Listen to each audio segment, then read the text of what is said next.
It's you again. I'm Daniel. This is this isn't Chris. I'm not Chris. This is Richard Burpart. Hello. Rich is the person who on a week-by-week basis does a very competent job. I say competent, passable, attempt at editing the superhero show. You do a wonderful job. You lay it on me now. Do you know all those great musical cues and audio gags? That's Rich. That's me. And he did the great casting slideshow. That was good. Didn't resize the images though. No. Wasn't enough time. And this is the superhero show. Because Chris is away, Rich has very valiantly stepped into the breach. And have you prepped?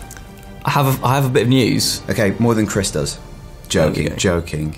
So, we have an exciting piece of news. I'm going to say this to you. Okay. Batman versus Superman versus Captain America 3. I don't know what you're saying to me. Is that a film? That's not a film. I'm confused, Rich. That's not a film. But what we've got is we've got two films going head-to-head at the box office on May the 6th, 2016. We've got Batman vs Superman versus Captain America 3. So this is kind of two bits of news, isn't it? Or three bits even. So the first one is we didn't know what Marvel's unconfirmed film for that date was yet. Turns out they're making another standalone Captain America film. The second bit of news is they're going head-to-head, really. Yeah. That's the standoff. Exactly. Okay. So it's exciting times. I mean, who's going to win? Do you think more people go to see Batman vs Superman or more people to Captain America 3? I think there's an obvious answer here, and I think it's probably going to be the right answer. It's going to be Batman vs Superman. Yeah. The huge draw that is Superman, the even bigger draw that is Batman, and then putting them together. And also, I think there's a draw just seeing maybe if it's going to be a bit of a car crash that people expect it will be. Like, there's a lot of kind of bad press around it. There's a lot of expectation, but there's kind of weird casting decisions. I think Ben Affleck's great. Jesse Eisenberg's fine. You just don't know what they're going to be like in the film. But there's a lot of interest, good and bad, around that movie. So I think people will go out of curiosity. But in Cap's favour, by the time that comes around, Captain America 2, Winter Soldier will be out. He'll be more of an established character. And actually, shall we segue into our exciting news? We should. Even though we can't talk about it at length, I think we can give our general impression because we can do that on Twitter. We're allowed. We saw Captain America 2, Winter Soldier. Actually, there's no 2 in that title. Last night, in fact. We did. And shall we say? Yeah. We both really liked it. Really liked it. Yeah, because we knew good. A few weeks ago we heard the internal reception at Disney, internal screenings. The feedback was genuinely strong because the directors have been hired again. Yes. So we knew that there possibly could be another Captain America film in the works. And they've done a great job. They've done a fantastic job. I'm going to say this. I didn't like Captain America. Okay, I went into it... You were pretty lukewarm about it. I think you were excited to see the film, but just not that fussed about the character. Exactly. And that's quite a common, reception of the first movie. I quite liked it. I quite liked that it had a distinctive tone, but it just did nothing for you. No. So the first one did nothing for me. I just found it filler leading up to the Avengers, and I think they have nailed it with Winter Soldier. So what did you like so much about it? They've just made him badass. And I think before he was a bit weak. Yeah. There wasn't really much to him, not much character. But this time he's got a lot of personality and you can really see it. Yeah, I think the difficult thing with Captain America is kind of like Superman. He can be a little bit of an insipid character. Like, he's called Boy Scout. He's kind of a little bit bland. That's the perception of Captain America. And also a bit dated because he is a bit dated. Yeah. But in this movie, what I quite like is they don't make him into this big wisecracker. No. There's something incredibly heroic and super heroic about him. All those quotes that came out in the press that we've covered on the show about him actually feeling like a proper superhero, you actually get that in this film.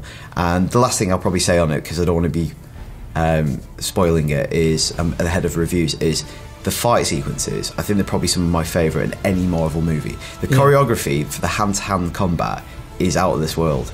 It's really blistering, forceful. It's very impressive. Yeah. It looks great. And he feels like a proper superhero. It really does, yeah. So, if this film goes down really, really well, as I expect it will do, that probably gives Captain America 3 a little added kind of attraction. But still, what are you going to go for in the end? Batman versus Superman. Yeah. I'll see both, obviously. Okay.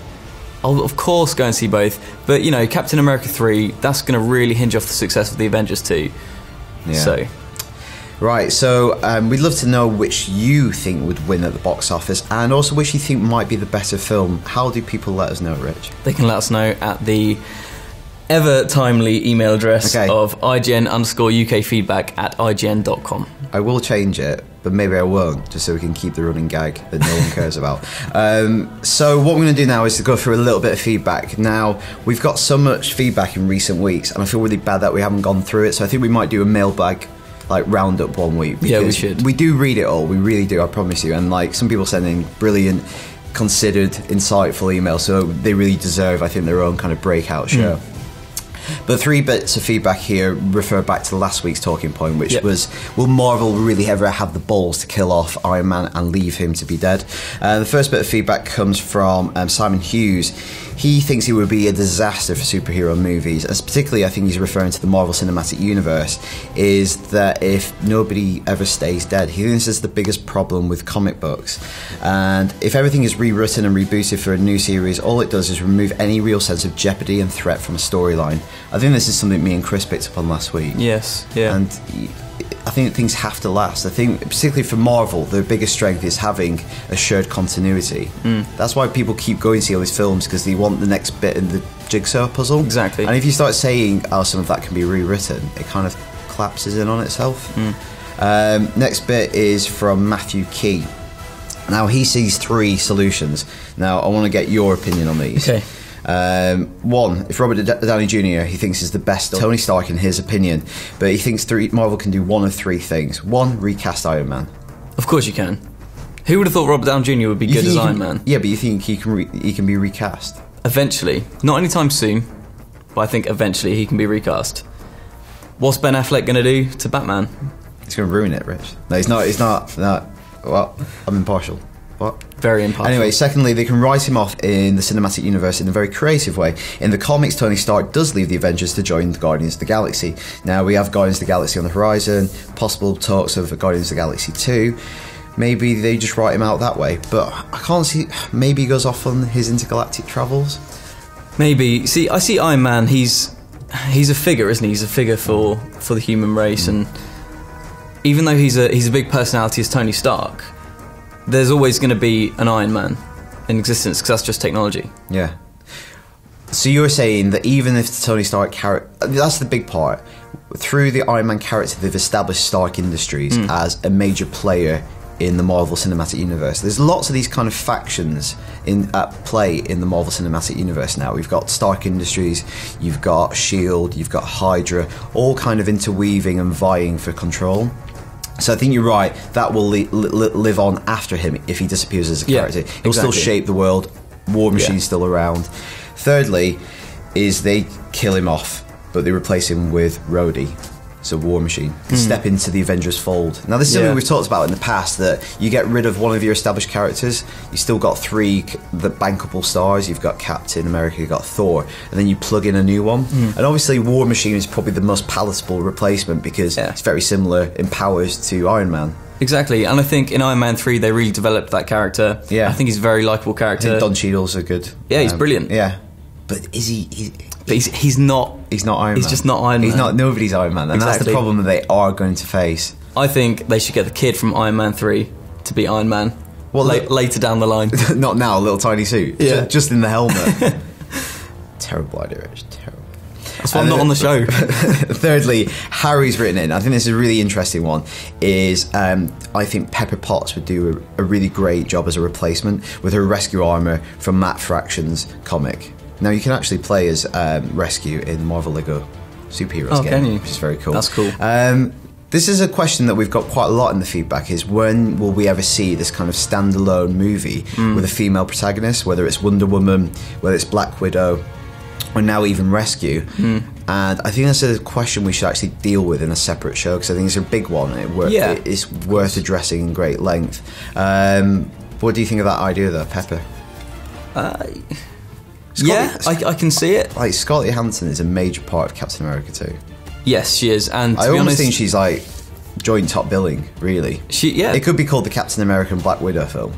Yeah, definitely. And after seeing Captain America 2, I do think I would like to see a standalone Black Widow film. You're saying you'd like to see more of Scarlett Johansson? Of course. Who wouldn't? Terrible. But she's a great character. Yeah, I actually think Black Widow's got so much better, and I think Captain America 2 is the finest Black Widow. She's got the most to do, she has the most impact, she really shapes the story. Yeah. Whereas she was quite a throwaway character in Iron Man 2. They've really developed her. And I think it shows that it's not only Joss Whedon who can write a credible female protagonist in a Marvel movie, they do a great job. So could you see Pepper Potts maybe taking over as Rescue, stepping into a more heroic role, or maybe using her extremist powers? Do you know what? I don't know if Pepper Potts could hold my attention for a whole film. Okay. But once again, Black Widow film, I'd love to see that. I think Black Widow's absolutely fantastic in Captain America 2, so exactly, it's a good idea. Yep. And speaking of Black Widow and Captain America 2, we are actually interviewing the cast next week. So if you have any questions that you'd like to ask them, or anything you want us to do with them, within reason. Yeah, we can't do any weird stuff. But any thoughts or suggestions, send them to IGN_UK feedback@IGN.com. Yeah, so that's it for the superhero show this week. Chris might be back next week, might not be, I don't know. If you prefer Rich, let us know in the comments below. I'll see you next week.